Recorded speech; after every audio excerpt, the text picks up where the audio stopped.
In trouble.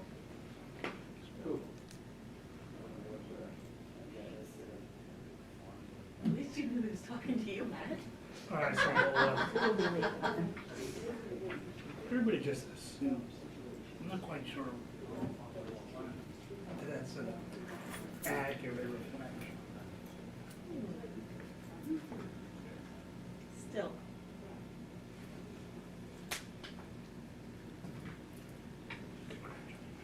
How are you, Harry? Hello, sir. How are you? Good.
It's just going to take a while. Yeah.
on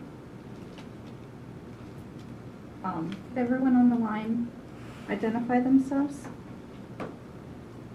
David Smith, solicitor. Jason York, director of RMX. Yeah, ask you to please rise for our prayer and pledge of allegiance. Gracious God, you are the giver of all that is good. We gather together to seek your wisdom, guidance, courage, and strength. Help us to be wise in the decisions that we make for the county. Give us the insight to lead with integrity, that our decisions may reflect what is right and good. Keep us from being short-sighted and give us vision. Grant us the humility to always do your will and not our will. In everything we do, we ask for your blessings on this day. In your name, amen. Allegiance to the flag of the United States of America and to the republic for which it stands, one nation, under God, indivisible, with liberty and justice for all.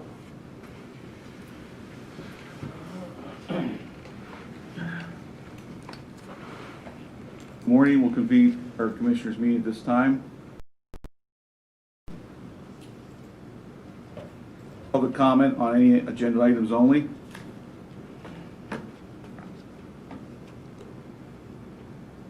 Okay.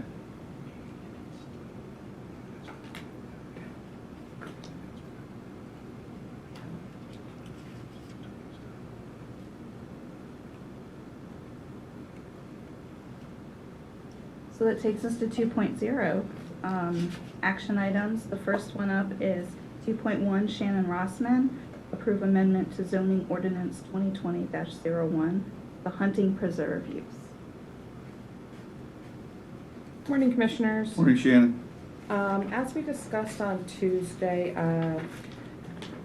we have been going over the hunting preserve use. Initially, it had been proposed and recommended by the Planning Commission to be a use in the rural resource protection zone, the ag zone, and the countryside district. At a previous meeting, commissioners asked us to amend, the it to include, you only included in the resource protection zone. And as we discussed on Tuesday, you made one slight, very minor amendment to the fencing requirements. But overall, what it will do is it will establish a hunting preserve use in the resource protection zone, primarily for engaging in commercial hunting and trapping or operations of a game preserve, which is for birds. All the regulations of the state must still be met. The use must have at least no less than 100 contiguous acres for the operation, which is undivided by public or private rights-of-ways intended for conveyance of automobiles. The entire operation must be surrounded by a fence sufficient to prevent the animals from leaving the game preserve. Additionally, to prevent animals from burrowing beneath the fence must be extended at least 2 feet below ground. Bottom of the fence at least 2 feet up must be electrified, or an equivalent method must be provided. Hunting preserves regulated by the Pennsylvania Game Commission as hunting grounds are not required to provide fencing. This is for birds, for during bird season, such as pheasants, ducks, things like that. Fences really wouldn't work in that. And also to keep people from entering the grounds. Enclosures for commercial hunting shall be erected at least 450 feet from a neighboring residence. Any neighbor agricultural buildings used to house livestock, school, daycare facilities, or playgrounds associated with schools. Commercial hunting operations shall not undertake activities between the hours of sunset and sunrise. Owner-operators will show proof that any and all required federal, state, and local licenses and permits have been obtained. A hunting preserve may construct with appropriate zoning permit approvals a principal building for the conduct of business related to the operation, as well as for lodging guests of the preserve. Lodging facilities shall not be open to customers other than patrons of the hunting preserve and must follow the additional requirements listed in section 3240J2B through 3240J2F. A hunting preserve may also construct with appropriate zoning permits approvals as necessary structure for the purpose of butchering game animals killed within the hunting preserve. Another item that was added at our November meeting was a general site plan is required, and this is for safety purposes, so we know exactly where ag buildings and other structures are located. A site plan is required in accordance with section 10240 of the county zoning ordinance. The site plan shall show all primary structures and any structures used to have livestock within 1,000 feet of the proposed game preserve area. And this will be used, the use itself is by special exception only, because every parcel is different. Every parcel is unique in topography, in foliage, and in what surrounding buildings and surrounding land uses are. So the zoning hearing board will look at the site plan to determine what types of safety precautions, in addition to what we have as base level in here, must be taken in order to ensure the safety of the surrounding neighbors. Shannon, we were given 2 copies this morning. Which is the copy that we're voting on? If you go Fortunately, to they're 2B, identical. if you go to 2B, 2B, section 2B in section 2B, zoning, under the hunting under preserve, attachment A, yes. section 2B, okay. Correct. You will see the second section of section 2B says, additionally, to prevent animals from burrowing below the ground fence, the fence must be set at least 2 feet below ground, or 2I, the bottom of the fence at least 2 feet up must be electrified, and then you have an or, and you have a 3I. That's where we're giving an option of an equivalent type of fencing, or some other type of method. That's the minor, Okay. the minor change. So why don't we call this is the amended, the ordinance number 2020 as amended on the date, which would have been the 9th. Did we vote to amend it on the 9th, or did we not? No, on Tuesday, you asked me to look into adding that, and I did. I checked with Mike So it hasn't Wiley. been amended? No, Okay. no, but this is considered a very minor language change, I and get Mike it. said that this wouldn't require re-advertisement. No, I understand. We just need to know what we're voting on. Yes, and With yeah. the minor amendment, okay. yes. Are there any other questions?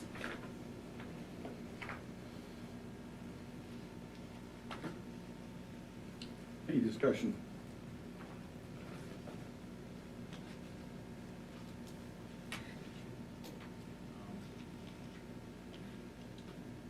Do you have any? No. I mean, I don't have a problem with this minor amendment that's been put in. I don't think it's material requiring re-advertisement. It's an additional effort to try to prevent animals from getting out, so I don't have a problem with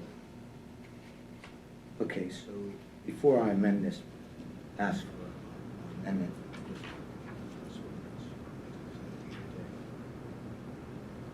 Very difficult subject that we're voting on here.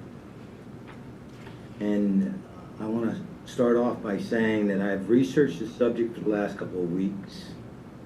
I have walked away feeling confident in the decision I'm going to make today. When I'm asked to teach a government class in high school or in college, I always start off my speech by saying this. For the most part, there are 3 elected commissioners that govern the counties. They have unique powers unlike your state and federal governments. There are 3 branches of government: the executive, legislative, and judicial. Each branch has its own individual powers over the others. This is part of the checks and balances our founding fathers created. What makes us unique as commissioners, we have control over 2 branches: the executive and legislative. Currently, I'm not certain why the governor believes he has the power of both branches, even if he did declare an emergency.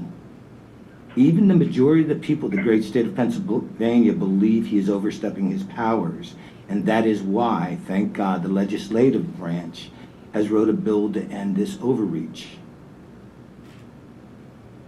Now that bill will probably be taken up by the judicial branch, and they will decide the fate of that bill. I mention this for 2 reasons. The first is to show how unique becoming a county commissioner is.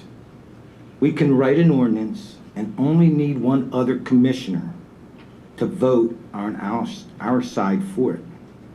And secondly, we can change that ordinance much easier than our state and federal counterparts, who need more votes, hundreds of votes, to appeal or amend a bill. Commissioners are close to the people, just as close as your mayors, your township supervisors, your borough council members. And this is why following and participating in your local government is so critical to your freedoms as American citizens. When I am in doubt, like I have been here, I must go back to the oath I took as an elected official. I swore to uphold the Constitution of the United States of America. For the past 2 weeks, the commissioners asked questions of the planning department, our planning commission, and we traveled to the property in question and the properties that bordered it. Each individual property owner had their own concerns regarding the preserve. Stacy believes he has the right to be allowed to place a preserve on his property so he can bring in tourism to the area and produce money off of it.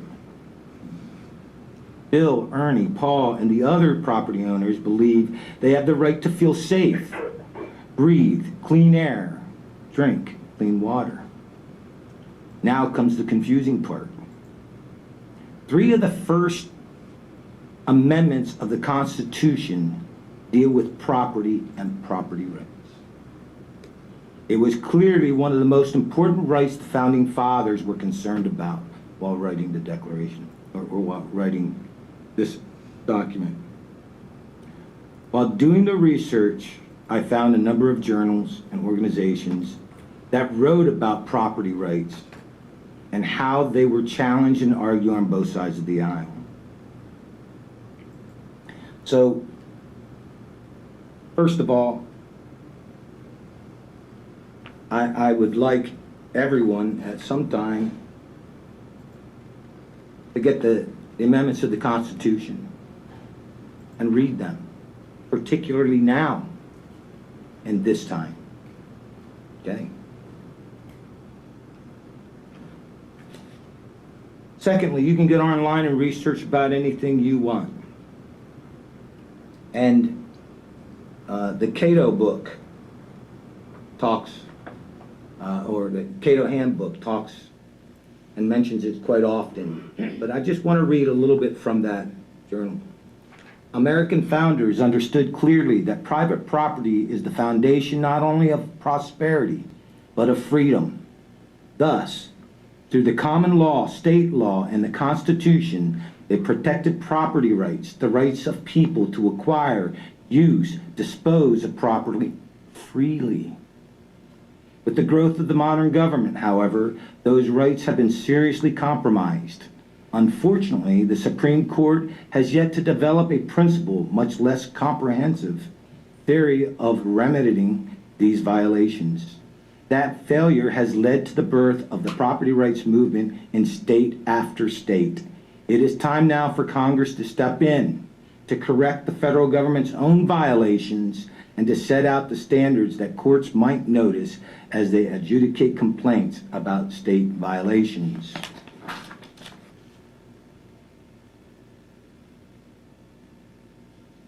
William and Mary, in their journal, writes about the Constitution from the view of the Third Amendment, because it's the Third, Fourth, Fifth Amendment that talk about the property rights. And there are amendments after the Bill of Rights that talk about it as well.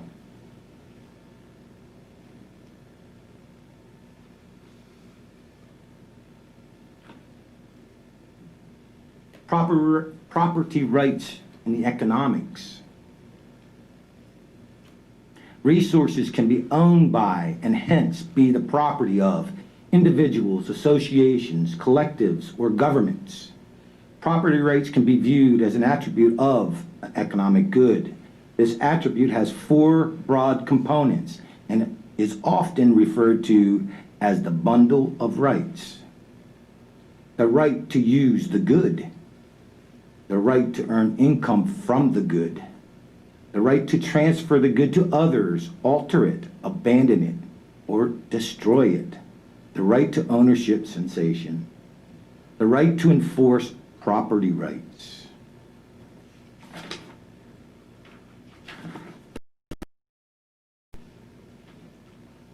It has been proposed by Ronald Case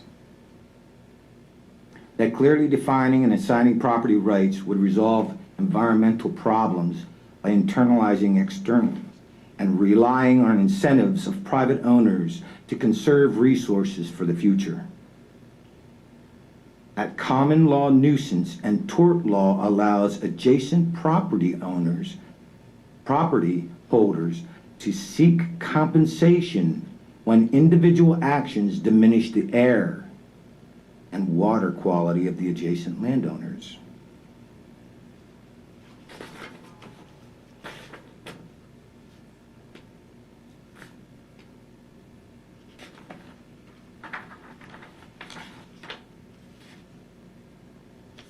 And this comes out of the National Lawyers Convention.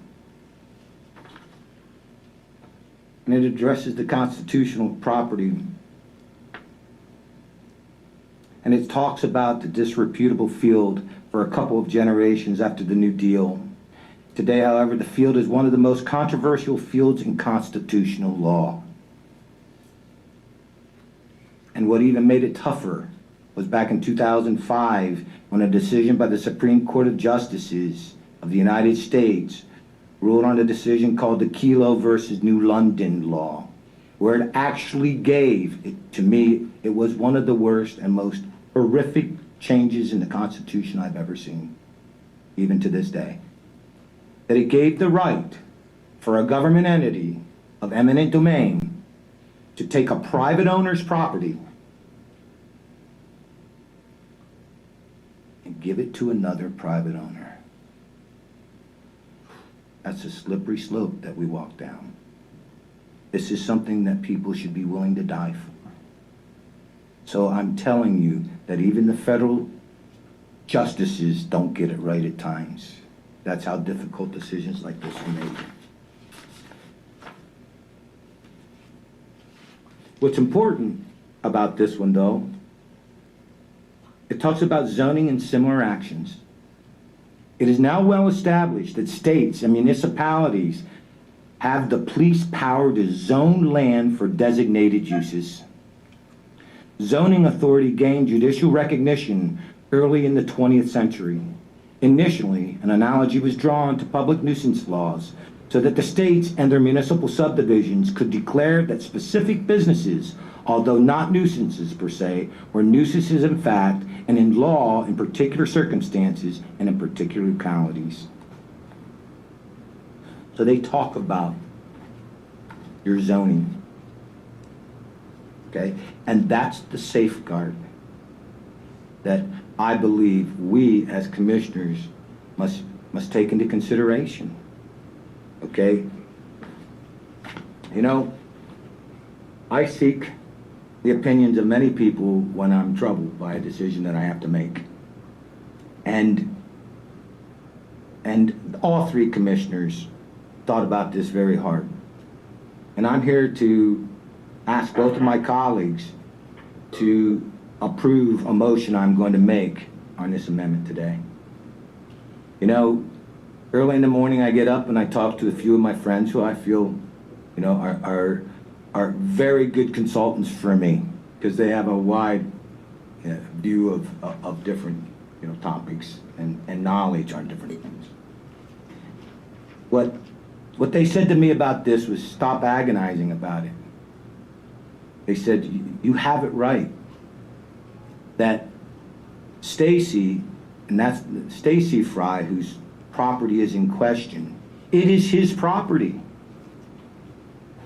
The others, 50 that were on that petition, and 25 that emailed me, we're talking about his property, not theirs. Wow. That opened my eyes. Because as I went to the other properties, I saw where developing, giving plots of land to their families, the openness of some of their lands, or having open fields and forest. Aren't all of them. I understand their concerns. When I went to Stacy Fry's property, it took a long time to get up his driveway. It was forest, trees, and within that was a field. And this is where he's talking about, doing his shooting. I look at his property and say, this is not something I should be worried about. This is something that another board should be worried about. And that zoning hearing board is the board that they should appeal to first.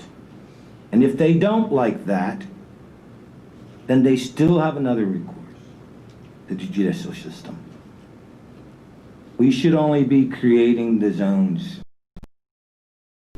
what we feel is correct to protect individual property owners' rights. So, with that being said, I'd like to make a motion to amend ordinance number 2020-01 as currently drafted to include the hunting preserve use as a special exception in the AG, agricultural, countryside, and resource protection zoning districts.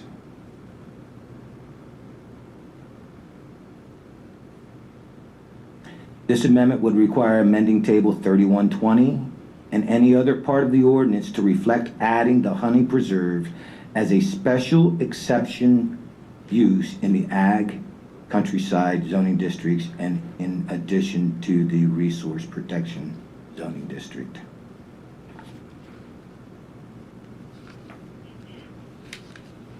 Any discussion on this amendment?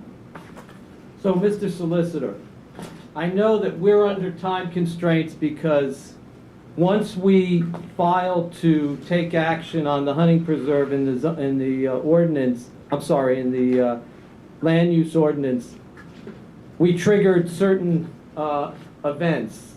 This would require re-advertisement for 10 days because it's a material change to what we took at the last meeting. Is that going to leave us open to being prevented from regulating hunting preserves because we are past the time frame allowed under the statute? The answer to that is no.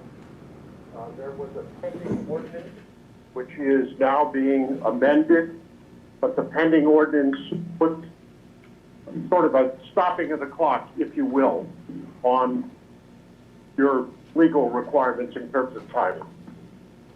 Okay, so the pending ordinance stopped the clock and wouldn't harm us that way? Correct. Okay.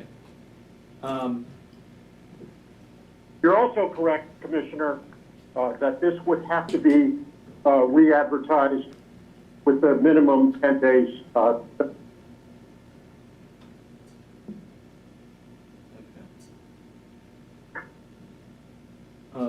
Shannon, when we spoke the other day, I got some indication from you that you thought that any change at this point was going to be problematic. Is that correct, or is it? I mean, I'm not questioning the solicitor's judgment, but I'm trying to understand. The change, any major change has to be re-advertised. Right.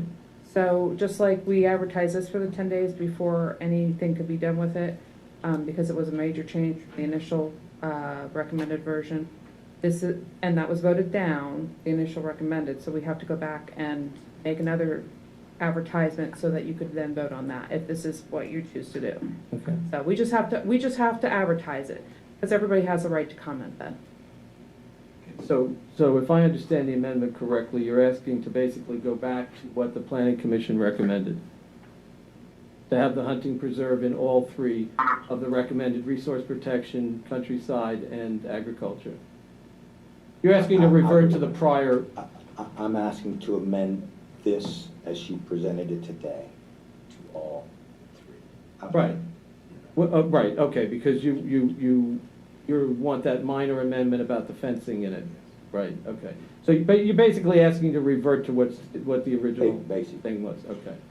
All right. So I have to say, I appreciate all the research on the property rights you did and everything. Here's the thing. property rights were claimed to uphold slavery in this country. Go back and read. Property rights were the reason why black people were able to be kept as property, as chattel. Property rights were used to deny women the right to vote.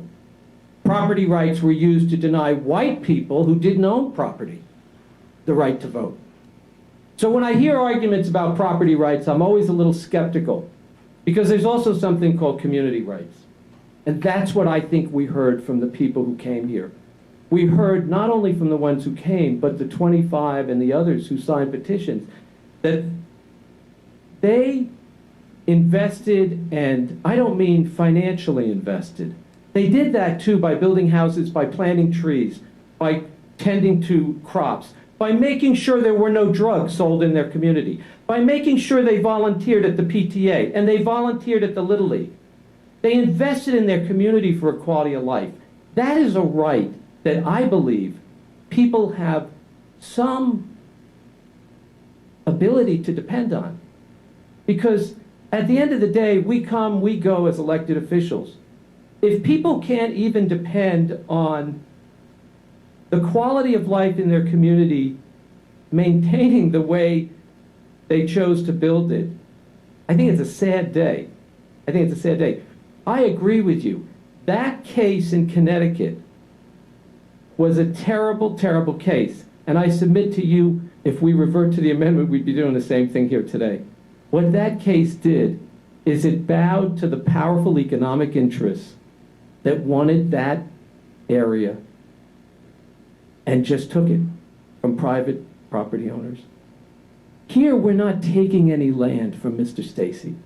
The cases are different. We're not taking land. And we're not even denying him the right to make a living from the expertise he's developed in his ability to learn how to run these things. He can buy land in a resource protection zone, and he can go and do it. And we saw at the Planning Commission meeting that there are 153,000 acres of land in this county he could do it. But I don't think that the quality of life is at risk just in his community. I think it's at risk all over the county. We have 21, and by the way, there's another point here, which is that there are 31 municipalities that are not controlled by county zoning. He can go buy land in any one of those 31 municipalities that are, there is no definition in those of the way we do resource protection agriculture. They use their own nomenclature or their own zoning. So he can go to any one of those and do his thing. He happens to have gotten land and own a lodge in that area. So do we turn upside down the entire world for all of these people so that that individual can do something? And I think that's just wrong. I think it's wrong for the reasons I said. I really think it's wrong also from a bigger perspective of this county, because we know from talking to the people out there that they've shot 15 feral pigs. They found piglets. Now, I'm not claiming that they came from Mr. Fry's hunting preserve, but we do know that when the neighbor helped the father put up the fence, the father said to the neighbor, he told us here, if a pig gets loose, just shoot it. So there are pigs there. They acknowledged at the hearing Tuesday that there are pigs there. And maybe I misused the term feral pigs. There are pigs that are destroying the agricultural land in this community. There are pigs that are creating, and all you have to do is look at what's happened in the rest of the country. So I hear what you're saying about going to the people, and I listen to Curtis.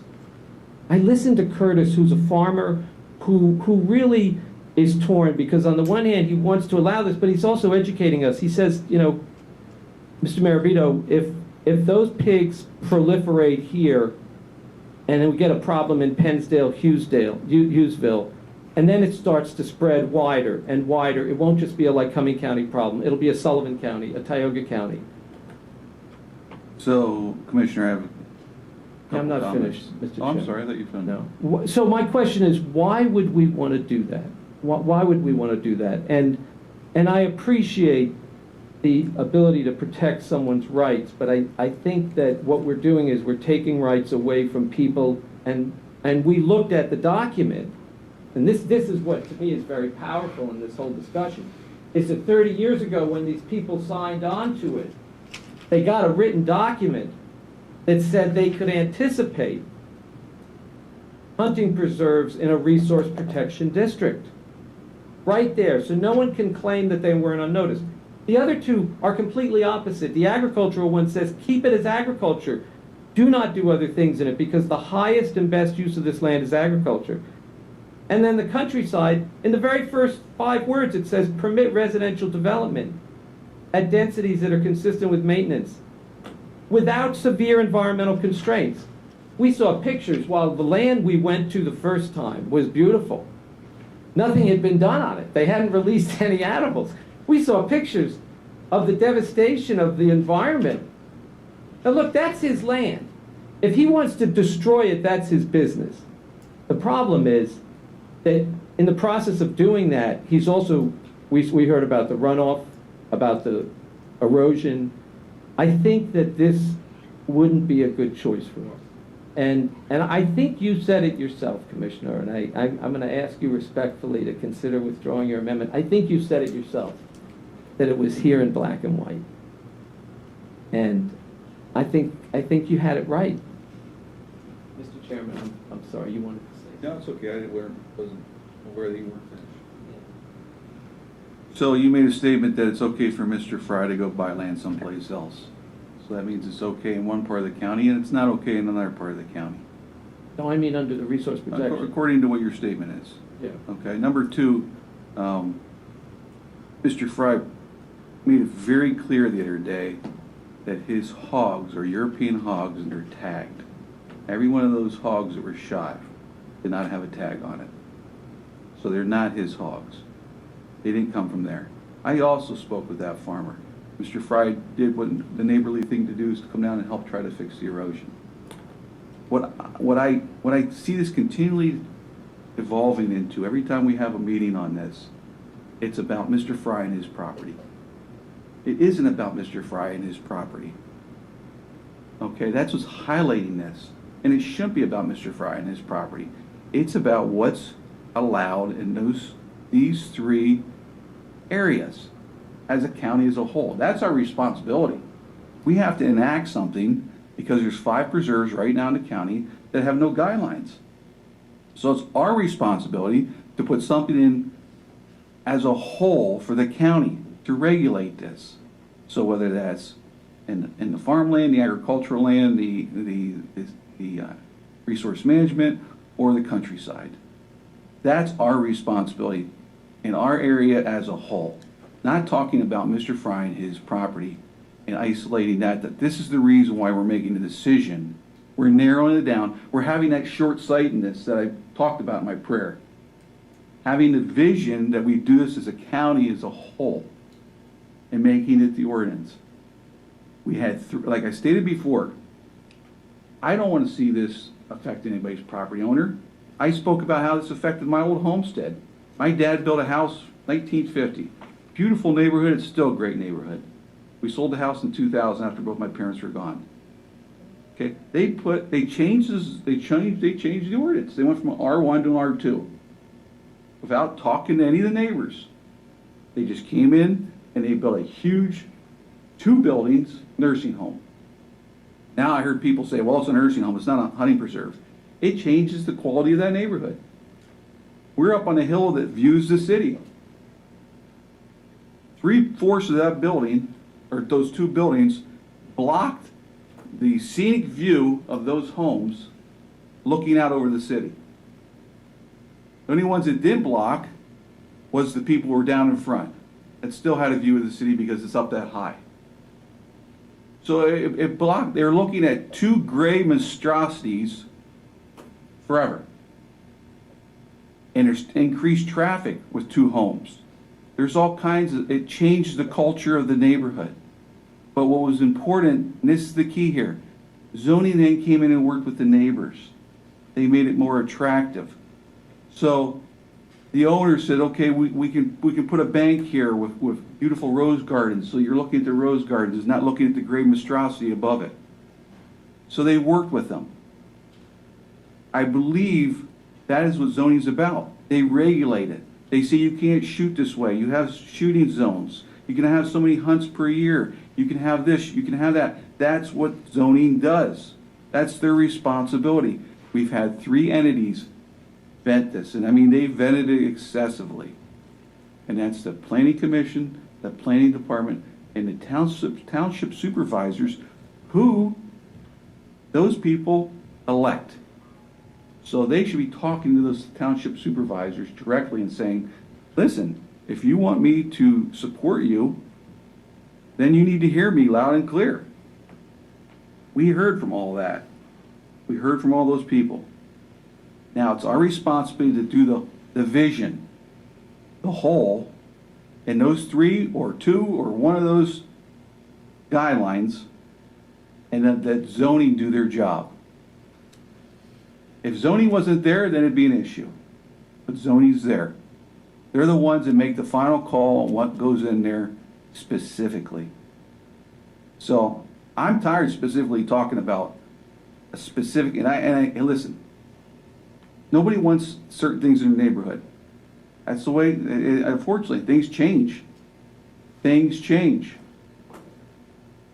And yes, you want to make sure your area is as attractive as possible and you protect your property. Trust me, I know about property. I know what it's like to make sure you have nice property. And I think everybody wants to. But at the same time, we have a responsibility to put something in it as a whole. And property is sacred. And you should be able to do what you want on your property as long as it's within the zoning of that area. And if you don't like the zoning laws, then you go and have them changed. And trust me, where I live, there's a ton of zoning. If you put a shed up, I was telling Commissioner Massar there, that you put a shed up where I live, you get a notice that your neighbor put a shed up within a half-mile radius.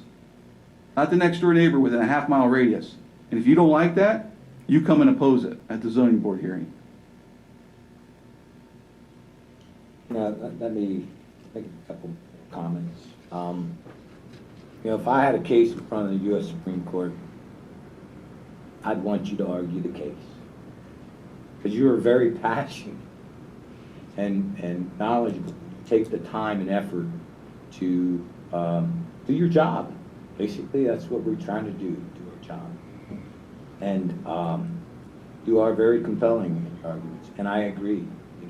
It certainly looked, according to the ordinance that was originally written, that they had examples in there what they wanted to see each zoning district be. Okay, I can't argue that. But is it right? It was just that Board of Commissioners' opinions of the ordinance and the zoning districts. We leave the rest up to the other boards. Okay, so that being said, I do not know. You made an argument that he should buy something in the other resource protection. Why should he have to, when he clearly has land? And I will state this, and I can't believe you would be able to deny this, that on that parcel that we toured, where Stacy gave us a ride around his whole property for the most part, identified and delineated where the fence would be, we were driving through woods. They were woods. Okay. And if zoning hearing boards are doing their job, they will put the restrictions that are required for the safety and the well-being of the neighbors. Okay? That's their job. But looking at it from his point of view and from where we were standing, stray bullets to me is not a major issue because of how heavily forested these areas are. The smell, that was a concern, but that is through the zoning. And I will ask Shannon this question. When it comes up to the zoning hearing boards and they decide how is the best use of this land, not best use, I don't want to get that confused, how they will regulate his land. There are hearings for that, correct? Yeah, the zoning hearing board is required to post the property. They're required to notify everybody within 300 feet of that there is going to be a special exception hearing regarding a use on that property. And anything, they will have to have any kinds of permits, like for instance, the burying or disposal of dead animals is through the Department of Ag. Any farmer or anybody that's going to be getting rid of dead animals has to have that appropriate, they have to be doing it appropriate as per the Department of Ag. If there's an issue, that would be the entity to talk to about a smell or disposal. Same thing with anything that's governed by the Game Commission, anything that's governed by a state entity we can't supersede. Currently, that's not being regulated. Well, it sounds like if there is an issue with a current property that they need to notify Department of Ag, and I'm not sure who inspects that. I don't know if that's a DEP or if that's just a Department of Ag issue. But that should be inspected to make sure that it's being done properly. But the zoning hearing board would require, if that use were end up to be allowed to occur on a parcel, zoning hearing board would require to see all permits, outside entities in place before that permit is released. And regardless of where the commissioners decide to allow it, the zoning hearing board would be specifically looking at the safety conditions on each site-specific parcel.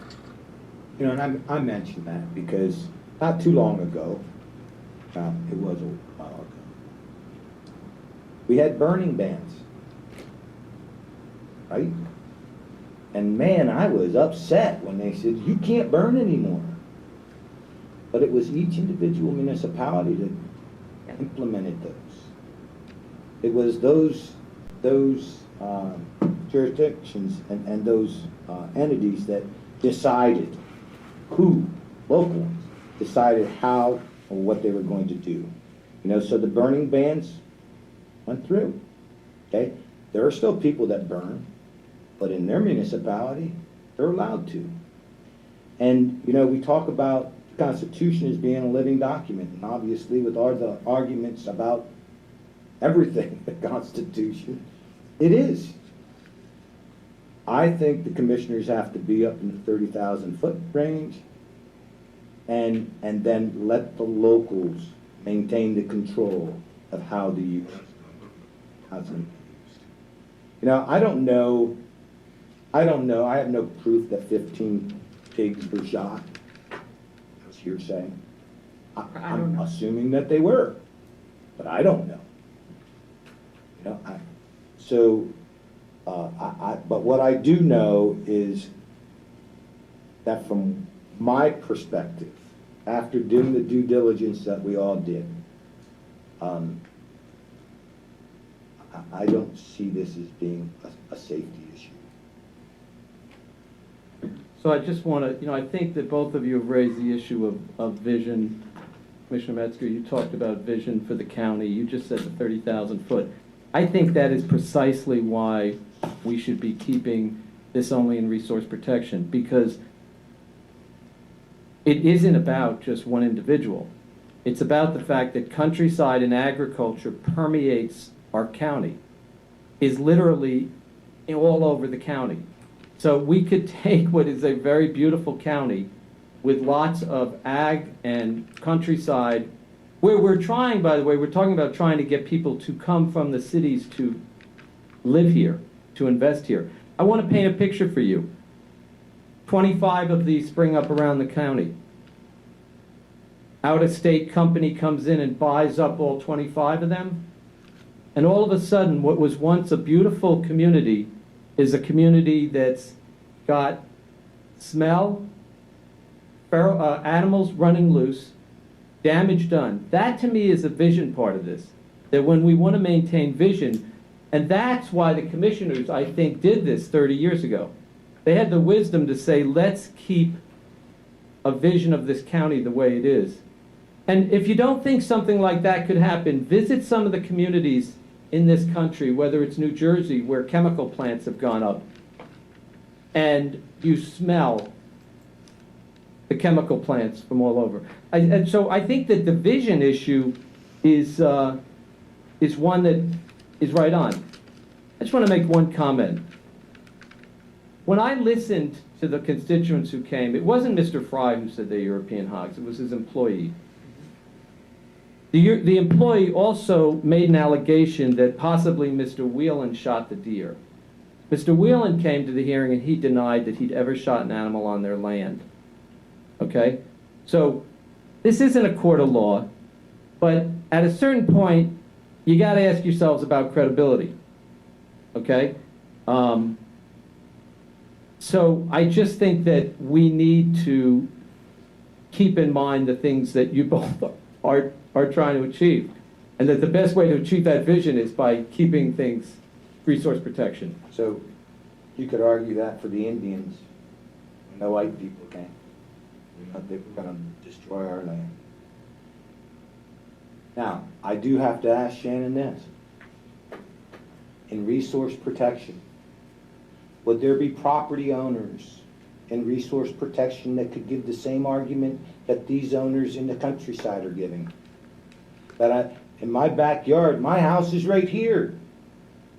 Or I'm afraid that they're going to destroy and ruin the land and You get that no matter what you're proposing. that's my point, Commissioner. That's why we have the word NIMBY and banana. Right, but that's my point, is that whether it's not in countryside or in the resource protection, you're going to have an effect on those people. So the point is that when you make a zoning change, you don't make a change with a broad stroke. And honestly, this is the mistake I think that the Planning Commission made. And I'll tell them that. You don't take a huge paintbrush to paint the trim. You make narrow changes a piece at a time. And by the way, the argument that you just said about the resource protection, they are on notice. When they buy in resource protection, they have an obligation to pick up the zoning book. And the zoning book says the examples of areas which may fall within resource protection district include state game lands and private hunting, fishing preserves. The public is on notice. That's the difference, commissioners. The difference is that they were given fair warning, and then the responsibility is on the buyer to say, okay, I'm buying this land, someone may put a hunting preserve in. And I'm not attacking the Planning Commission, but the problem is that because the Planning Commission recommended it, I think the commissioners feel a lot of pressure to adopt it. And maybe they don't. So be it. I'm not going to put words in your mouth. Commissioner, I've heard it said that it's been vetted several times. It has. I know. I sat in that meeting. I know. Please don't interrupt me, Mr. Chairman. The point is that the Planning Commission, and they even said it the other night, they said, we're not elected, we're advisory. And I respect all the work they put into it, and I respect what they did. But that's the difference. At the end of the day, people put us in office to make the decision, and not to just kick it back to a zoning hearing board. It begs the question, it shouldn't be there in the first place.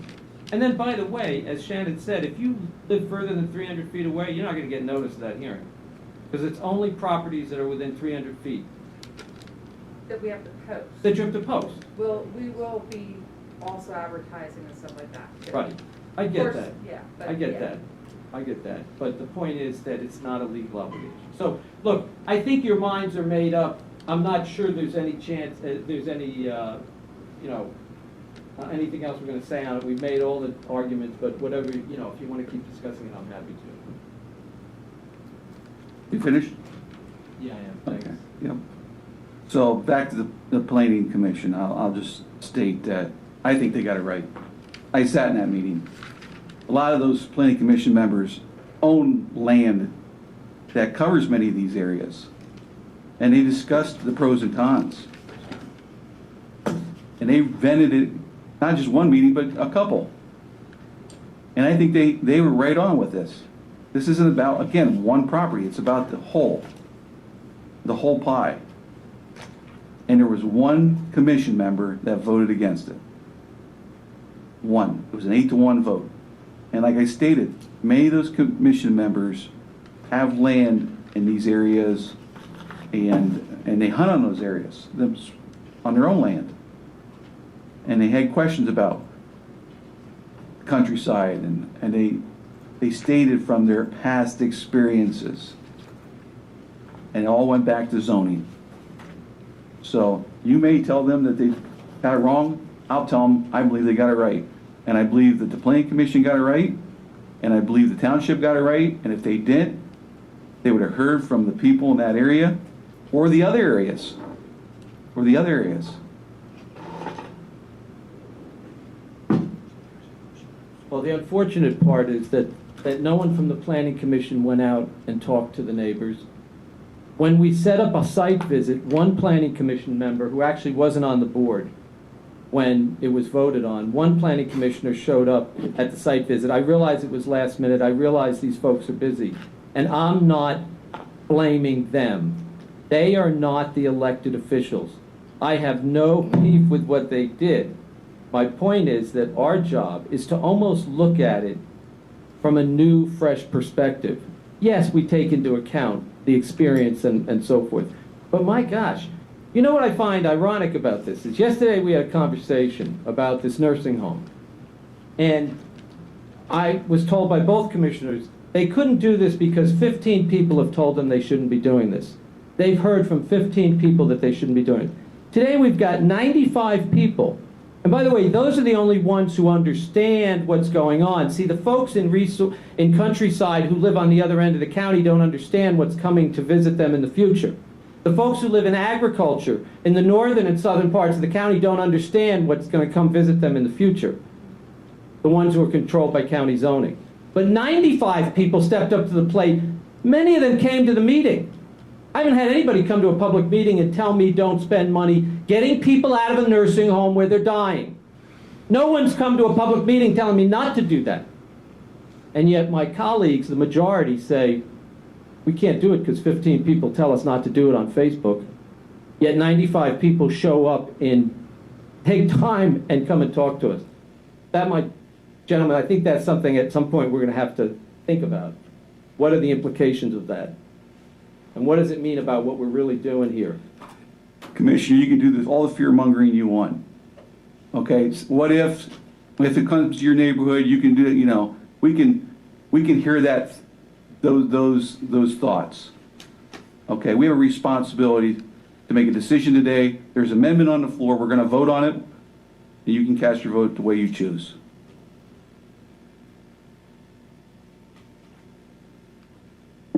I think the amendment has to be seconded. I don't think it was. I believe that's correct. Okay, I'll second it. All in favor, say aye. Aye. Does this have to be a roll call? It probably should, Commissioner, just to be safe. Okay. Commissioner Metzger votes aye. Commissioner Massar? Aye. Commissioner Mirabito? No. Okay. It's hereby passed. Okay, I'd like to... Hang on one second, Sheena has something she wants to say. Okay, go ahead, Jim. So you want us to re-advertise this Yeah, for? that's going to be my Okay. second motion. I just want to make sure that we're clear. Okay, my second motion is to provide the required public notice of this change, the ordinance number 2020-01, and that we take action on the ordinance as amended at a regularly scheduled meeting on a date 10 days, at least 10 days from now, in a public. I'll second that amendment. Commissioner, I don't think we have to make a motion to do that. I think it's required in the statute. Isn't it, Mr. Solicitor?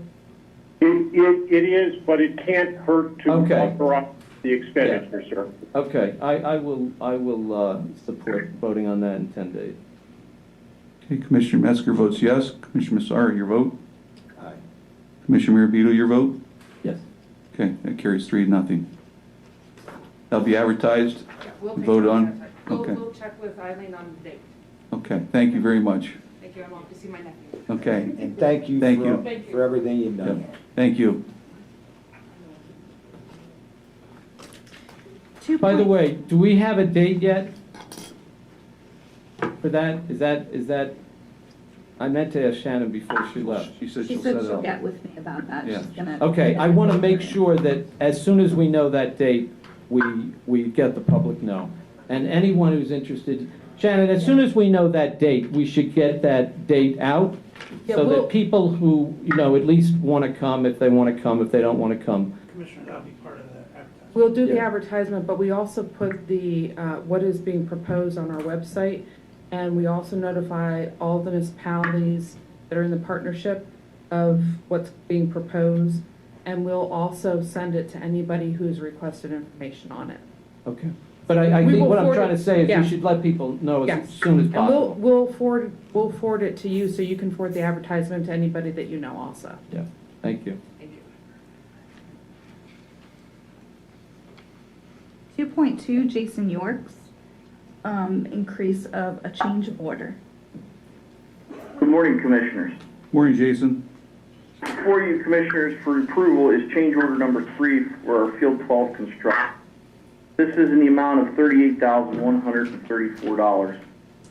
Commissioners, as I explained Tuesday, this is a change driven by RMS's goals. We have changed our goals on gas collection from our original Field 12 design where we were collecting, we had horizontals set for 200-foot centers. We're now going more aggressive with 100-foot centers. We're also changing leachate. We have 20 leachate recirculation risers we're going to add. So we're modifying the gas and leachate system quite a bit. And this is more of an aggressive attack trying to produce the gas out of the system so we can send it to the cogen facility. We are well under budget on this project from what we originally did with our expectations. So we're still in excellent shape for this project. Any discussion on this item? Hearing none, can I have a motion to accept? I'll move to accept. Second? All fair side? Aye. Aye, so carried. Thank you. Thank you. 2.3, Scott Williams, RFP for bridge bundling project. Morning, Scott. Good morning, Commissioners. So I have 2 items for you this morning for approval, both related to our bridge bundling program. So before we get to the first item, I'd just like to say I'm very excited to be here presenting this. Going back, I remember when Mark Morawski first started working on this. I think it was in 2014. And he first brought me in. It was one of the projects that first got me into transportation planning, actually. We started to look at these local bridges and how we might, get at this issue we have with structurally deficient bridges. So actually, this project is very unique and innovative. Not in the sense that it's a bridge bundling project. That's a pretty well-established thing at this point, to bundle bridge projects together to be more efficient. What's unique about it is most of the time we see a bridge bundling project, it's a single owner. So you would have, say, PennDOT has a bunch of PennDOT-owned bridges. It's a bunch of state bridges they bundle together and do together. Or a county that has a lot of county-owned bridges might bundle them. But in this case, the county is managing 17 separate municipal bridge projects and bundling them together, which makes it very unique. So poking into this a little bit, I actually have some interesting figures regarding bridges in the county. I thought you might be interested. So in Lycoming County, we have 830 bridges total that carry roadways. So that doesn't include rail bridges or pedestrian bridges. And that's state, county, and municipal altogether. 830 bridges we have in this county. Now the majority of them are state bridges. But of those, 247 are local. So that's our 15 county-owned bridges plus all the municipally owned bridges. So 247. Of those 247, our information indicates that 61 of them are in poor condition. So that's what we used to refer to as structurally deficient, but now the terminology is poor condition. What kind of condition? Poor condition. Poor. Poor is what we're supposed to call them. Poor condition bridges. So 61 of the 247 local bridges, that's 25%. 1 out of every 4 local bridges in Lycoming County is in poor condition. Now, with this bridge bundling program that we're doing, so we have 17 bridges in the bundle. Now, because we passed the $5 fee for local use, we actually got matching funds from PennDOT that we're able to do 2 additional bridge projects with. That's going to be programmed on the Watts tip. And using federal money, actually we're going to bring in, both of those are larger replacement projects that are going to be about $1 million each. So we're actually, through this whole program, we're doing 19 bridges. So 61 4 local bridges. And we're going to address 19 of them through this program. So that's, we're going to have a 30%, over 30% reduction in poor condition local bridges in Lycoming County through this project. Which, I mean, that's absolutely amazing. This is a great project. So the first item I have for your approval specific is our contract for design and engineering services attached to this bundling project. So we issued the RFP earlier this year. We received 9 proposals. So we had a really good response to the RFP. Our selection criteria, when we reviewed the proposals, we were mostly looking at the strength of technical proposals. So half of our decision came from the technical proposal. A quarter of it was experience, and a quarter of it was price. We had a wide range in prices in the proposals. So that was one of the things when we opened the bids. It was really notable is we had a wide range in prices. The lowest bid was $694,000, and the highest bid was a bit over $3 million. So that's a really wide range. But I do want to point out that that was sort of a direct result of something we intentionally built into the scope of the project. So we put a bunch of leeway into that scope because we wanted to encourage creative approaches. So, you know, we do a lot of things well in the planning department, but we're not engineers. You know, we don't know how to approach an issue of how to bundle these bridges together, you know, bridge types, selecting that. That's why we want to get a really strong proposal from an engineering company to provide those services. So we had leeway built in that scope to have creative approaches brought to this. We didn't prescribe like how many separate bundles should be, you know, in the final project. We didn't say which bridge type should really be selected. You know, we didn't get prescriptive. We wanted creative approaches. And I'm really glad that we built that freedom into that because we got a really strong response, really fantastic proposals. In fact, we shortlisted 4. We interviewed 4 of the 9 to get more insight. And I would just like to say, after proposal review and interviews, it was abundantly clear that Bassett Engineering had submitted the strongest overall proposal. And really, Mr. Bassett's here. I'd just like to say thank you for submitting such a strong proposal because that really makes my job easier when I have to come and stand here and, you know, say, you know, recommend the selection of a contract when a proposal is that strong. Bassett has a wealth of experience in local bridge projects. So one of the other things that's sort of unique in our setup here in Lycoming County is we've inspected small local bridges. So the federal government requires all bridges over 20 feet have to be inspected. The bridges that are between 8 and 20 feet, there's no regulation saying you have to inspect them. So it's sort of up to the owner if they're going to inspect it or not. But we've had a program in Lycoming County where we actually did inspect all those small local bridges. And we had that, we knew, you know, what the conditions were, and that's why we were able to construct this project. In our bundle, the vast majority of the bridges are those small bridges, the 8 to 20s. And that's really a lot of experience that Bassett Engineering is in those small local bridges, not the larger bridges. And we really feel that that approach of dealing with those small local bridges will scale up very well to our project.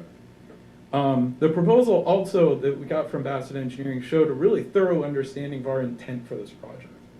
So we really want to deliver these bridge projects as efficiently as possible, right? That's the whole basis for bundling them together is efficiency.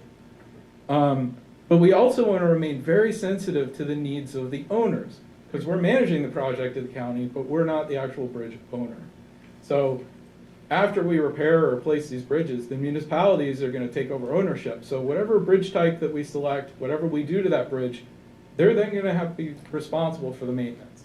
So we're very impressed with Bassett's proposal being sensitive to that. And finally, the project was structured in such a way that it was going to be easy for us to manage. The number of bundles proposed, and the timelines are very favorable. And also, another thing we're very impressed by in the proposal was the keeping in mind that we want to construct this in such a way that local construction firms are able to bid on. I mean, we could do one single bundle of 17 bridges, but not many local firms are going to be able to have the manpower or meet the bonding requirements to do 17 bridges all at once. So the approach was built into the proposal there that really remained sensitive to that too, to have participation from local firms. So with that said, I would like to offer for your approval the contract with Bassett Engineering for design and engineering services for Lycoming County Bridge bundling. Scott, you should be very proud of what you accomplished. I'll go back because it wasn't when I sat on the Board of Commissioners that we were inspecting bridges. As a matter of fact, when I saw that on our budgeted line item, I questioned it. I thought, well, why are we doing this? This is a couple $100,000, if not more at times. And Bassett Engineering was always doing the smaller bridges. So it was no surprise to me that they presented the best, and that they were, I'm not sure, I believe they were the lowest as far as the bidding, right? Second lowest. Second lowest, but very, very close. Mm-hmm. That Board of Commissioners that decided to inspect the bridges, that was for the overall good of the communities. And they obviously had a vision that it is expensive, and many municipalities only had, hundreds, if not a couple thousand people that lived in them, and the cost of repairing would be tremendous. Okay, but they looked at safety over the cost of having them inspected. And that's their job. And we were fortunate enough that when I think it was, Commissioner, were you there when they voted on Act 89? Yeah. Okay. That the legislators put into the Act 89 bill that I don't necessarily agree with entirely, but they put that into that bill to give boards of commissioners the opportunity to get those bridges, funded. And it was a tough decision. Pretty much, a lot of people argued about $5 registration fees. And now it's coming to fruition. It was always in good hands as far as that concerns, Scott. You, Browski, Bassett, the other, Larson Design looks at the larger bridges. Always in good hands. And I don't think we were ever in jeopardy of a school bus crossing one of those small bridges falling in, where they would have shut it down. So I want to thank you and the Transportation Department and our partners, as I would call them, for being diligent what they do. Mr. Bassett, would you like to say anything? Thank you for being here. Yeah, thanks, Commissioner. I'm really excited about this opportunity to work on the design of these bridges. We did inspect a fair number of them, and we have become small bridge specialists. We've got 20 of them we've built or are building already for other folks, and I think we have a good feel for this. And I'm intrigued by the prospect of what we presented for our proposal as a feasibility study to try to identify what is the optimum type of structure. There are many various types of structures you can use for bridges, and there's new types coming out all the time. And part of what we proposed is to begin our project not just jumping and designing bridges, but to do a study with all the partners and determine what's the best structure for each situation. And then to put them in bundles, like we said, we actually did survey 20-some contractors to ask them what is the best size of bundle to put out for bidding. And that was very enlightening. Even the biggest contractors were in complete agreement with the smallest one as to how best to approach that. So I think that's going to help with cost to get the best pricing when we do get to construction. So we're very excited about the opportunity, and we greatly appreciate the chance to continue our work with commissioners. Thank you. What was the price on the Bassett contract? $745, it's in the. 740. 747, 345, 46. So, yeah, I also would like to thank you, Mr. Bassett, and also commend the Transportation Department. You know, this is an example of how people don't realize it, but most of our payment for transportation is reimbursed by the federal and state government. Large majority of the federal government for the work that they do on a day-to-day basis. But the actual proposal that we passed, and we had folks who came who were upset that we were going to surcharge the $5, but it is beyond fixing bridges, which is obviously incredibly important. It is a property tax saver. It is a property tax saver, and I use the example of Washington Township, where the bridge to fix is $843,000, and the budget for that municipality, I don't know what it is, but I'm sure that it's not, may not even be $843,000. I don't know, Howdy, if you have any idea what it is. So those folks, instead of paying $843,000, are paying 5% of the cost, which is about a little over $42,000. That means that those township supervisors don't have to raise property taxes to get a bridge built, and they also can go to bed at night knowing that their community is safe. So I concur with my colleague. I think it's something that everyone should be proud of. We do need to recognize how important it was, and I thought it was great what Commissioner Messer said about how, I looked at that too. Why are we inspecting bridges? But because Mark Morawski and the folks before him, the commissioners, approved and did that, we had the information we needed. Knowledge is power, right? We knew the 17 bridges and the 19. So that is very important. Interesting, none of these are county bridges. There are 17 that are municipal bridges. The 2 county ones are actually being done with bonus money, right? But those are also municipal bridges. Oh, those are municipal bridges too. Okay, so I misspoke. All of our county bridges are. Yeah, all of our county bridges are good. So this is why I'm very proud of what we did in the last board, because the commissioners could have just said, hey, you know what? It's not our problem. Township officials, go deal with it yourselves. Why do we need to have people calling us up complaining about $5? But we didn't do that. Just so the public understands, we took out a bond or a loan. We haven't quite figured out which it'll be, but the bottom line is that the interest payment on it will come from the combination of the $5 fee and the liquid fuels. So it is nice to see you here. We don't often see the principals of companies come to accept their bid, and that's very nice. Thank you. Good luck. Thank you, and Scott, thanks for your hard work on this. This is a perfect example, as one of our main responsibilities is to watch out for the tax dollars. This is a good example of how you leverage the dollars. And I just want to go over a couple examples. For instance, Montgomery, if they would do their bridge on their own, it'd be $265,000. They're going to pay $13,250. Let's go to Moreland Township, $221,000 for their bridge. They'll pay $11,050. Another example, Muncie Township, $330,000 for that bridge. They'll pay $16,500. Penn Township, $402,000 for that bridge. They'll pay $20,100. So these townships are very small. The boroughs are tiny. They can't afford these bridges on their own. So it's a perfect example of how the dollars are leveraged. This isn't a good program. This is an exceptional, outstanding program. So hats off to everybody involved.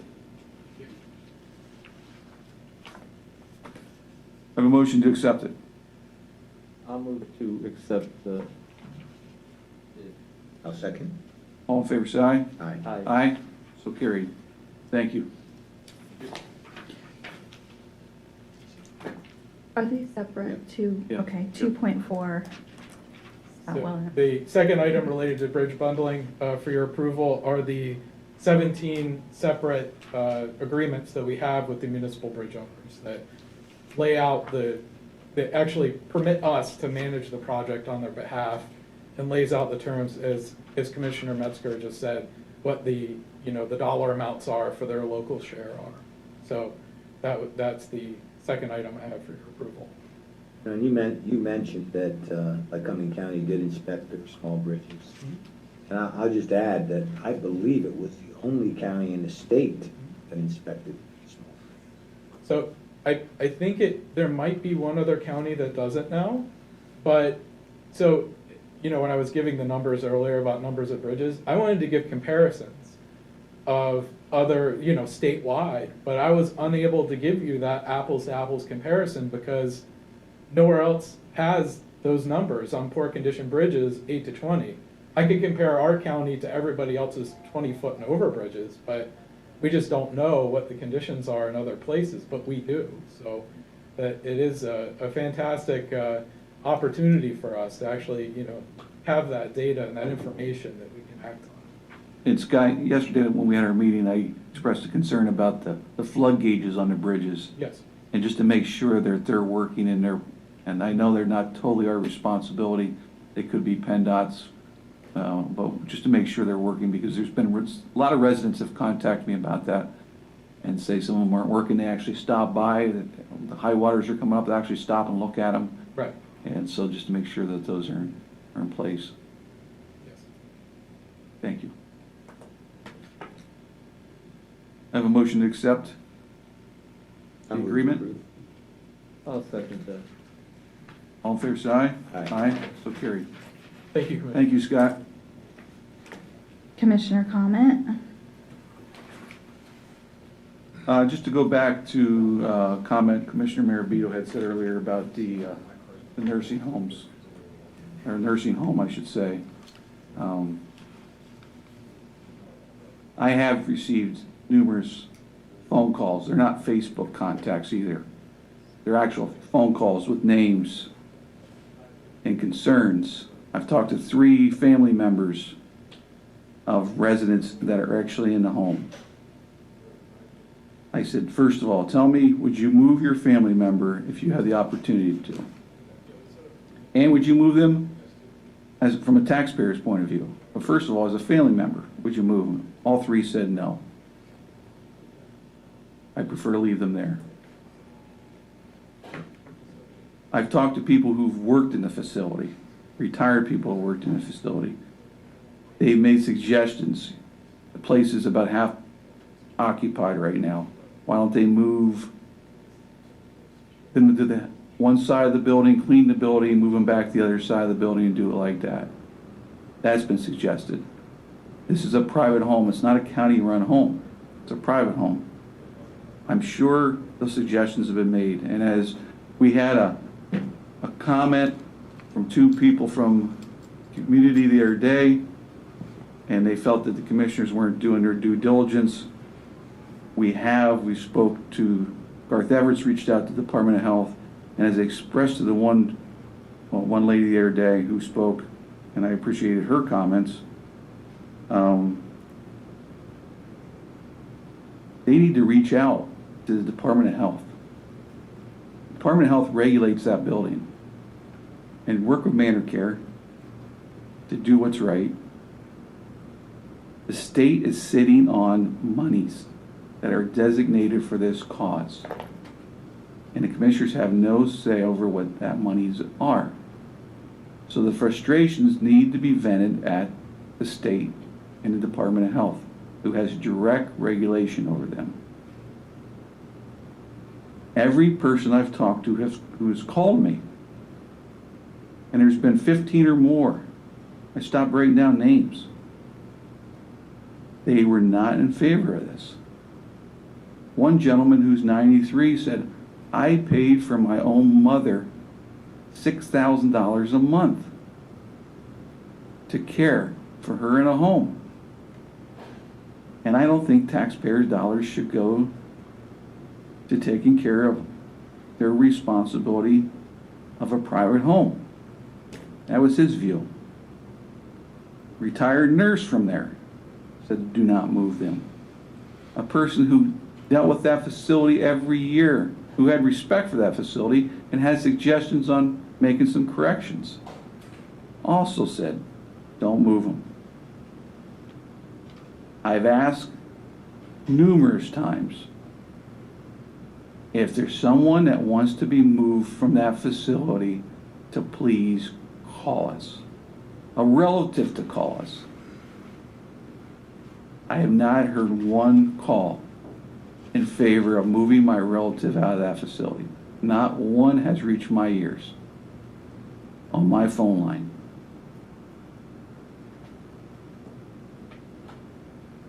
It's unfortunate that people have died from that facility. Things have got much better in that facility. I believe today's the 30th day, Director. The 30th day, Director, that there hasn't been any new cases. It would be a drop-off now of the addresses. Yeah. Am I correct in that statement? I think we're at It's not been 30 days. We're in the 20 range. Like 24. It's not 30. Well, according to our Public Safety Director, Our look back was 20 days? No. What I'm saying is our 30-day look back Yes. should have dropped everybody off by pay, I believe. Right, that's what the Director of Public Safety told us on the phone. After we had this meeting on Tuesday, he told us that on the 1 o'clock call. So things have drastically improved up there. Drastically.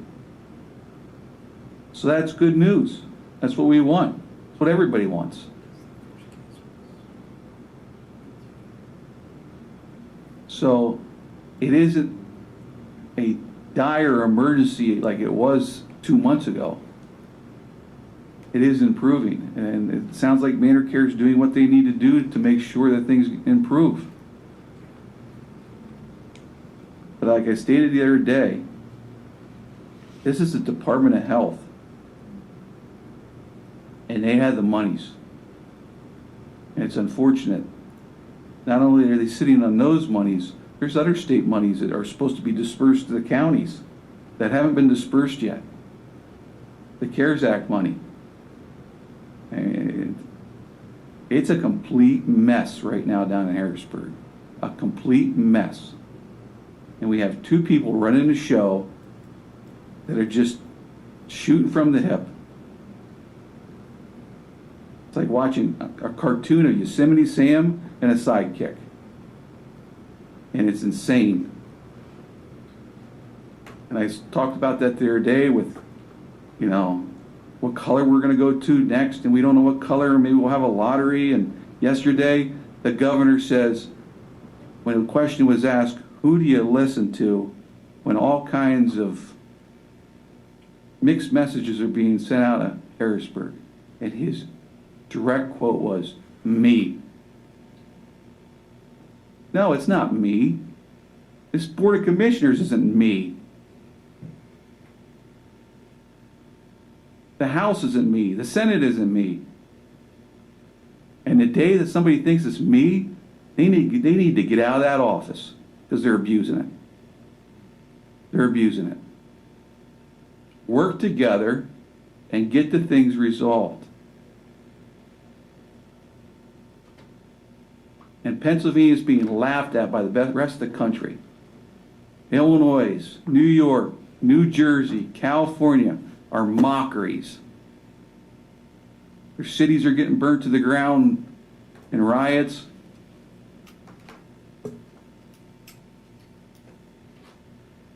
Why people are dying.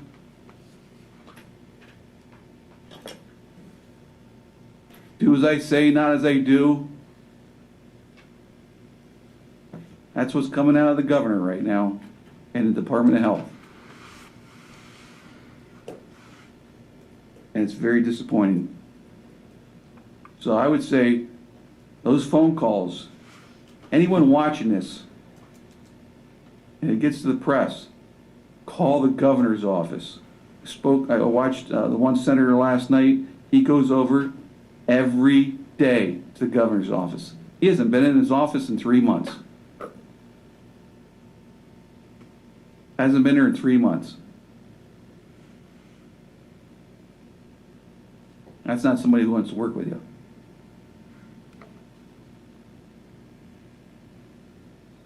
Call his office. Send them emails, both of them, Department of Health and the governor. Flood his office with phone calls.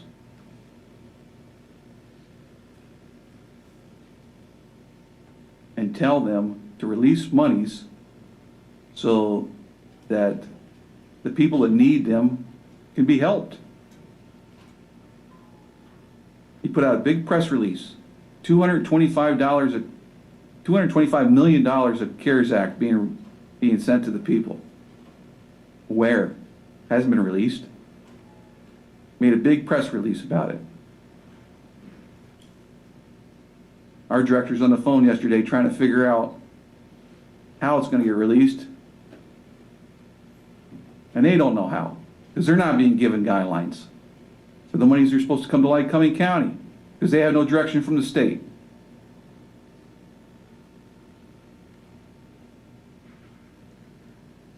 So for the individuals looking for assistance from Manor Care, I would say contact the Department of Health. We'll be glad to support you in letters. I'll be glad to write a letter for you. And I'm glad any way I can do to put pressure on the Department of Health.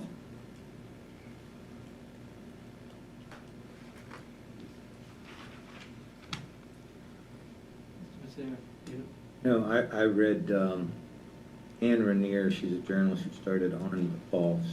She had a very good article. She did. Yeah. Pretty impressed.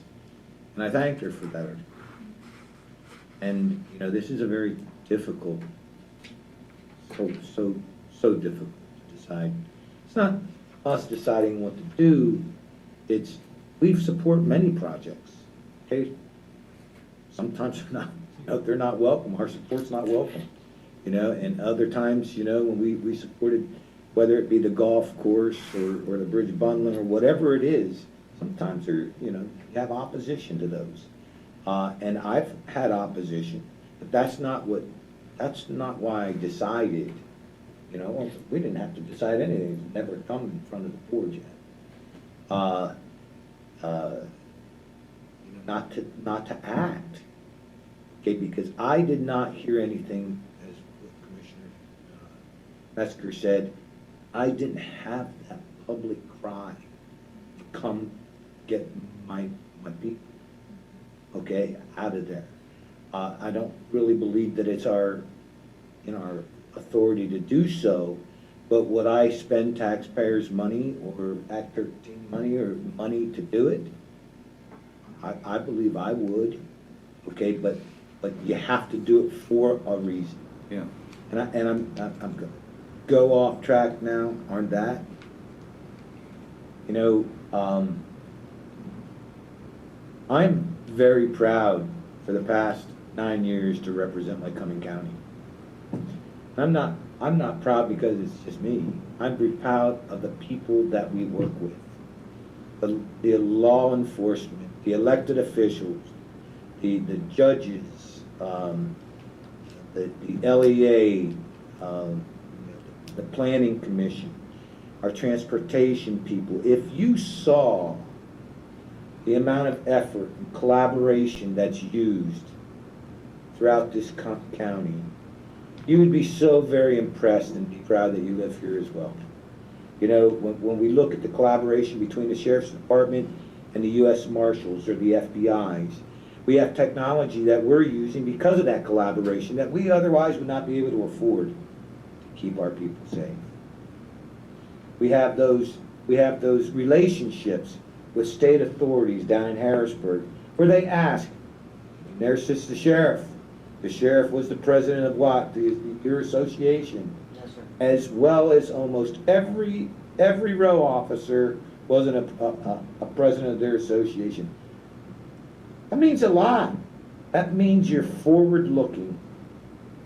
Yes, does it cost money? But let me tell you, you don't realize how important it is until you need it. Boy, a couple weeks ago, we needed it. And I won't elaborate on it anymore, but it was a great protest, and it was well managed without anybody seeing it.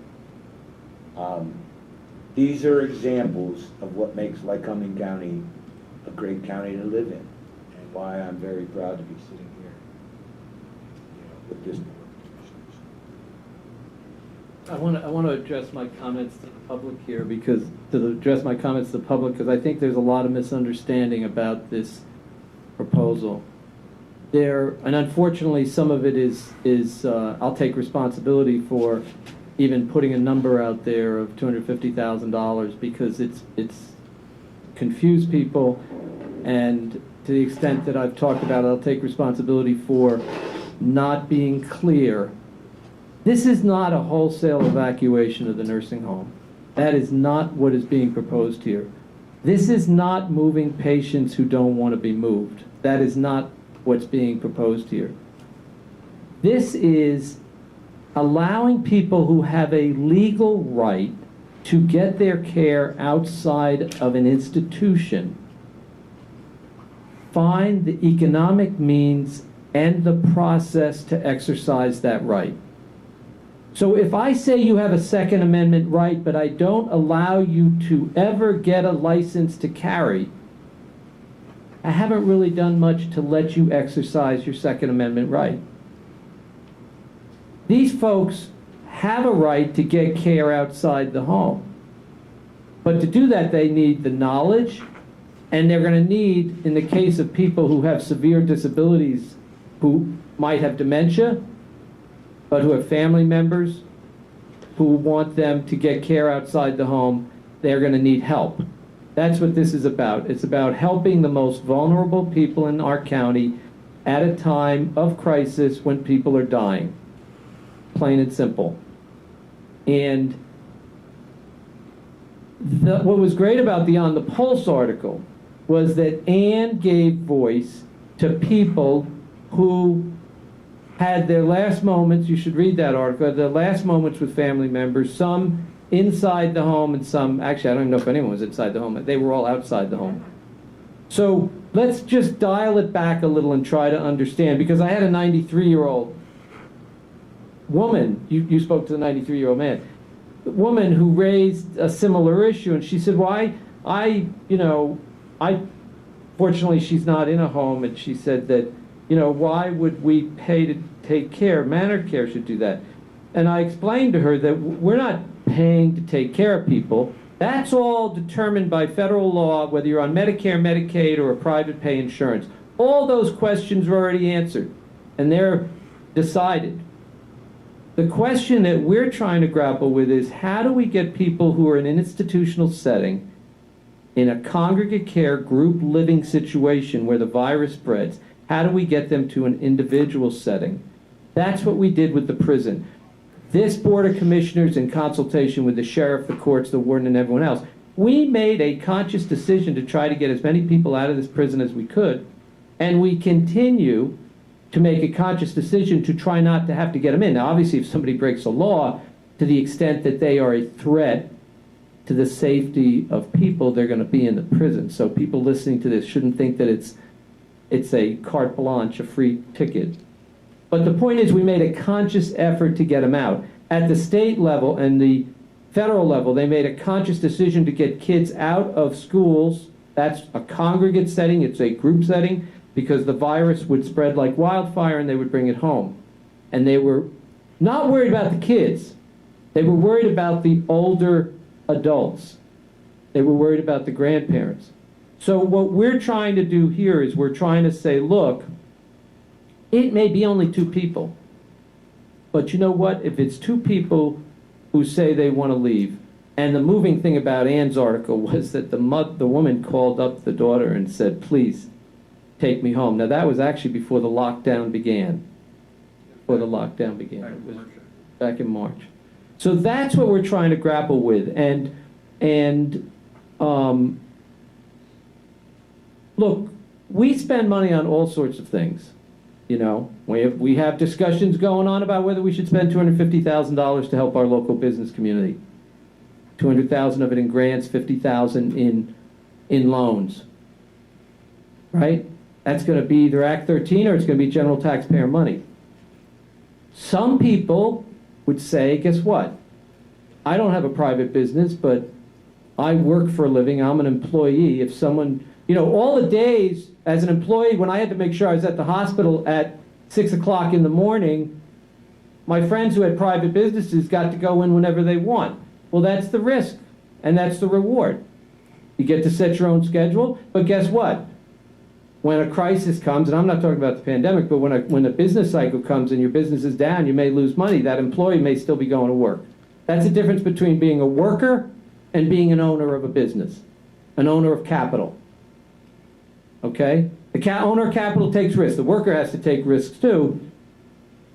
And fortunately, if the workers, in my view, are smart, they'll unionize, whether they're in the hospital or whether they're in construction or whatever, and they'll make sure that their rights are protected. But that's another conversation. But my point is, we spend money every day of the week, and we make decisions about it. And I think at a certain point, and this is where the mistake, I think this figure of $250,000 has everybody floored.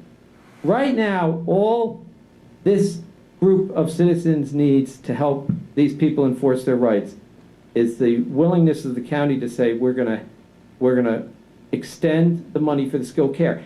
And this is the other piece of confusion. This is not some lark, take them to a hotel. And I see someone here today, and I hope that you'll talk about this. This agency that's proposing to do this is licensed by the state, by the Department of Health. They are regulated. This is what they do. Just like if you wanted UPMC to do heart surgery on you, you'd go there because they're licensed. The state has licensed this entity.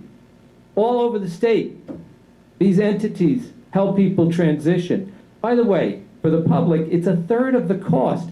When we get that person out of the nursing home who's being paid on Medicaid, after they're quarantined, after they're no longer positive, or if they are positive and they want to go home and die at home, as opposed to dying in an institution, if they want to go home and die at home, they'll have the ability to do that, and the taxpayers will pay a third of the cost of what they're paying. So I think part of the problem is there's a lot of confusion, and I get it that look, it's not a secret that if you asked a person in the public why, like we talked about this, why don't these family members come and get them? Some of them don't have family members. Some of them don't. Some of the family members don't know about the services available. That's one of the, when I was in the legislature 10 years ago, we were working to try to educate the public about the ability of people to age at home. Because not only was it less expensive, but it was much more dignified than being in a room with 2 or 3 other strangers and maybe, not getting the care, or not because you're not, not because people aren't trying. So I hope that my colleagues will keep and meet with people from the SIL and let them explain. And I think I see one here today. And because I'd like you also to tell what your credentials are, right? You didn't just fall off a turnip truck, right? No, I mean that. I mean, I wasn't aware of this until I started to do a little research. So anyway, I just hope we'll keep an open mind because we still can act to help people. To me, the 30-day thing is more of a bureaucratic thing about how they identify hotspots. The state needs a way to say, okay, this is no longer a hotspot, it's been 30 days. It doesn't mean we're not going to have death there. But I think we still have an opportunity to try to keep our minds open, keep our hearts open, and recognize that we all have, there are lots of needs around. I mean, I'll be honest with you, I'm sure there are a lot of people in the public, if I told them I was going to spend $250,000 of taxpayer money helping small businesses, they would say, I already know, these are guys who have done work for me, contractors. They would say, what the hell's going on? What's wrong with you? Well, it's about us trying to help our neighbors. At the end of the day, that's what a community is about. So anyway, I hope that we can hear from that member of the public.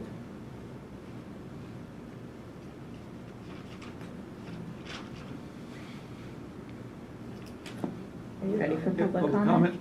Public comment? Good morning, gentlemen. Morning, Howard. Howard Fry, Planning Commission member. I'd like to clarify a couple things, if I could. What Commissioner Marabito had said what the planning commission did was kind of paint a broad brush instead of painting a narrow brush. I just want to clarify that I sat on the ad hoc committee of that. At the time, we did not know who this person was, where the property was, nor did we care. The only thing we cared about is what was in front of us. And that's what we acted on as far as putting together a baseline, only to be expanded by the zoning hearing board or whoever is going to be in charge. So today, our planning commission maybe didn't get it right. We did get it right. We did our basis. But the point taken to say that we did it, should have did it in a narrow brush, I'm totally disagreeing with that fact, because we know someplace along the line this was going to crop up. We just didn't know where. And it came to be once we found out. And that is the other reason why none of us planning board members went to that hastily put together meeting at Paul Wensler's. To us, we don't care. It's down the road. That's us as a supervisor and commissioners. We all know we have to go down the middle of this road. So in that being taken, that's the reason why no one showed up at that meeting. And, yes? We did have one. And the other thing I'd like to say, I was chairman of the Township Association at the time Mark Morawski came and mentioned to me about trying to implement the $5 registration. At the first time it happened, I got too much pushback from the higher ups that said, no, don't try that. So we waited. But when it finally came to be, to explain to the people that it was going to help everybody, and that's when it was pretty touchy still, the bridge bundling program for Mark Morawski putting together and on that situation was more than wonderful. And as you can see today, the bridge bundling was meant to put these bridges together and use one design to hold down this cost on engineering fees. And now you're going to get, what, 2 extra bridges for the money and up to 19, and you're only at $700,000 for the engineering cost. That's just a true testament to what this bridge bundling thing did, and of course you don't hear about the $5 registration fee.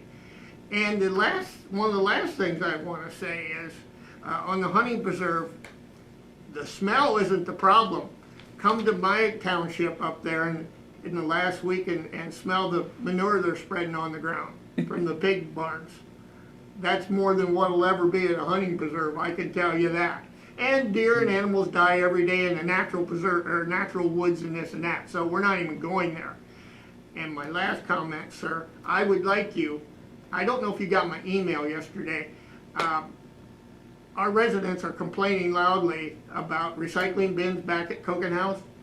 And we've called numerous times and we're not getting anywhere. And my other supervisor asked if I could reach out to you.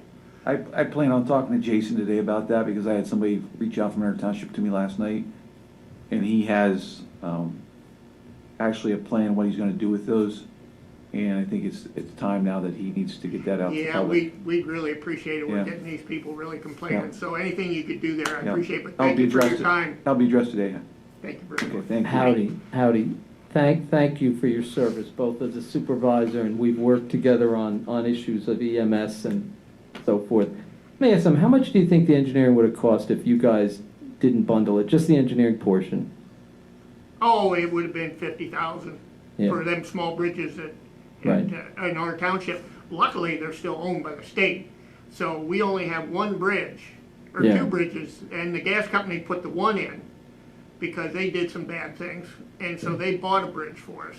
Okay. And that was wonderful. Inside of a week, they had all the precast, they had it set. So it didn't take long. So I just want to clarify for you what I meant by the broad. If we look at the zoning ordinance, there's certain controversial things in the ordinance, like junkyards, disposal, growing or dispensing marijuana, growing marijuana? And there, if you look in that table of uses, you can only do it in one place. And that's what I meant by narrow versus broad, that by doing it in resource protection only, we're still being consistent. So for example, if I want to have a junkyard or I want to do a disposal business, I can only do it industrial. And there's not that many industrial. So that was what I meant. I didn't mean that you guys didn't do your due diligence.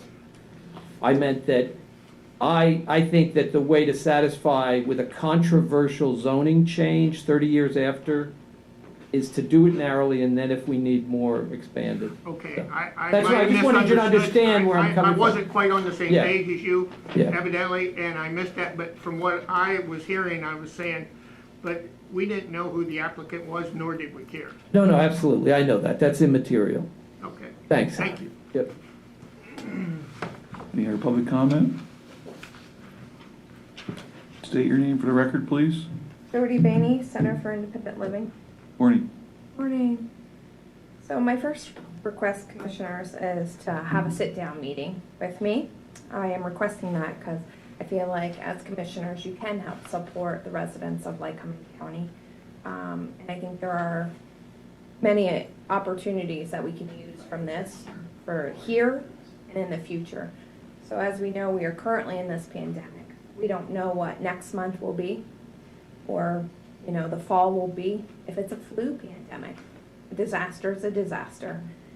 And the effectiveness of here and now is preparing for the future as well. So all that we're doing today and we're advocating for today can be put in place for the future. So I ask that you meet with me personally, and I would love to discuss some of these things and collaborate more with you.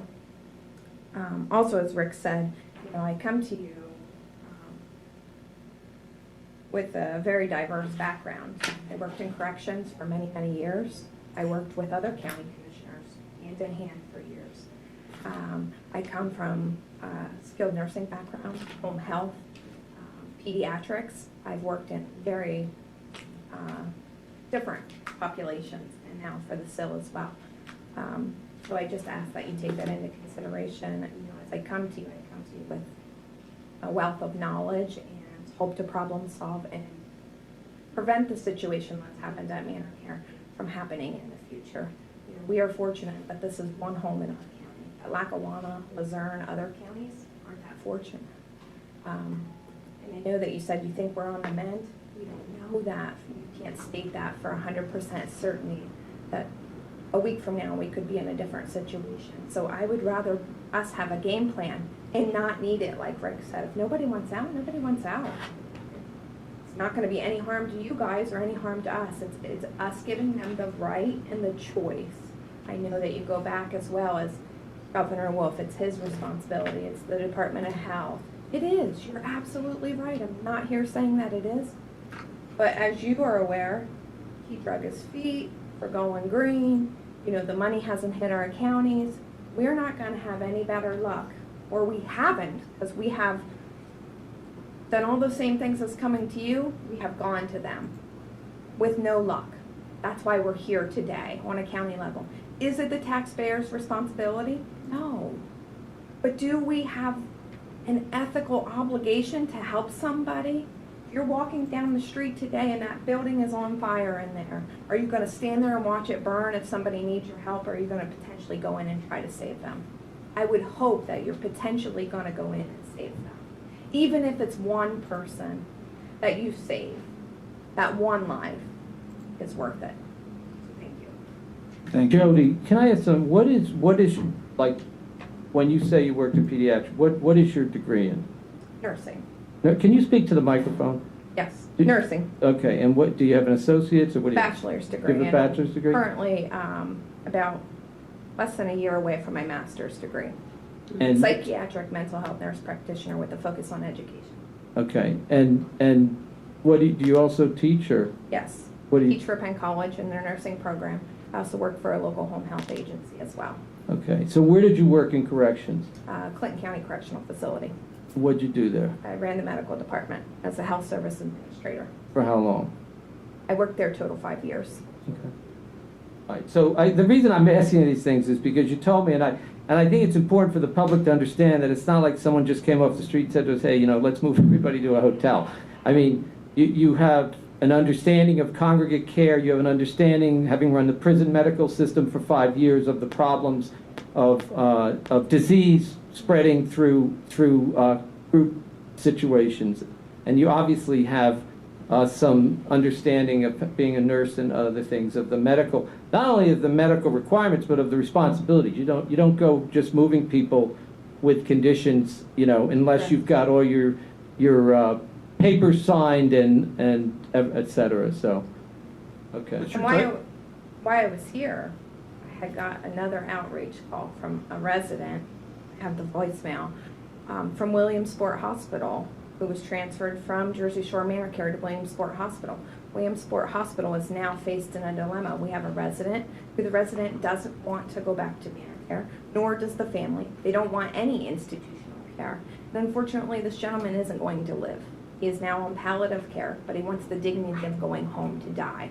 Because if we place him back in a congregated living setting, his family won't be able to visit, his family won't be able to call, and he'll be left to die alone.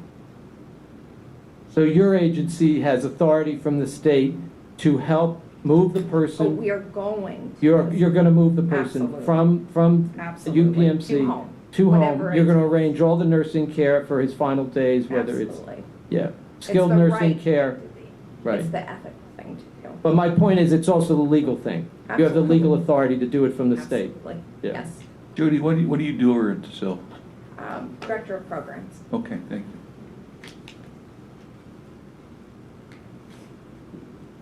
Thank you very much. Thank you. Have a good day. Thank you, Jody. Okay, anything on the internet for questions? Okay. Our meeting is adjourned. Our next meeting will be on Tuesday, June 16th at 10 a.m.